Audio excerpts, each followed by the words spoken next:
I'm Diana Vienendahl. I'm an executive director from Draper, Utah, and I've been a consultant with Close to My Heart since 1991, which is over 18 years. The products that I'll be using, the archival black pad, a variety of exclusive markers, be using the March stamp of the month, a little everything, April stamp of the month flower pot, Petite Perks Be Mine, as well as the blending pen and the orange watercolor marker.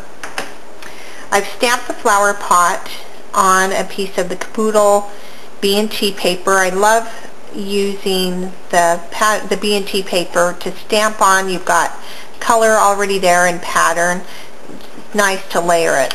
I've also stamped the flower pot and the flowers on another piece of B&T that will be on the front of the card.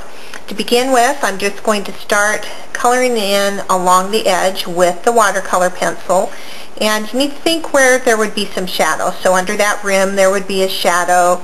I'll have the majority of my shadows on the left side. This bottom base would have more shadow on it.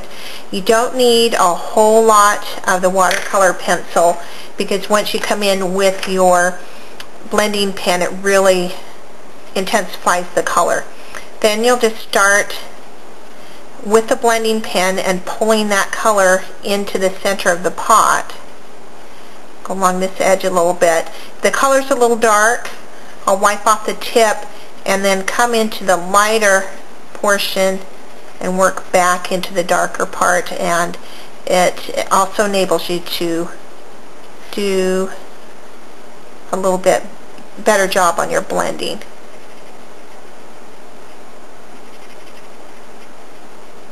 So just continue to blend that in, give that a minute to dry, and then I'll cut it out to layer. Coming back to my flowers, we'll use the marker on these,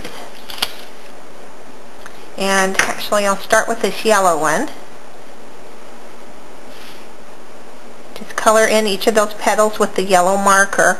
Then I'll come back with this orange blending pen again, and just a touch of yellow around the center of that flower, and then come back with the blending pen and pull that color out just a little bit. When I color the blue flower, rather than coming back with a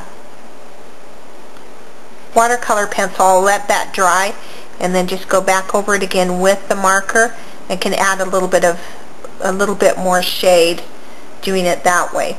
Once I have everything colored, I'll cut out the flower pot and mount it on here. We'll go on the front of the card. So I've combined different stamp sets on here. It's kind of fun to use more than one stamp of the month for different months, so that you're creating a need. They see what's coming up and they think that they need to have that stamp set as well. They work together so well. Also, to finish this off, I've stamped a bee out of the little bee stamp set. Added just a little bit of color on it, a little bit of gray on the wings, and we'll just mount that with a little bit of mounting tape on the front of the card.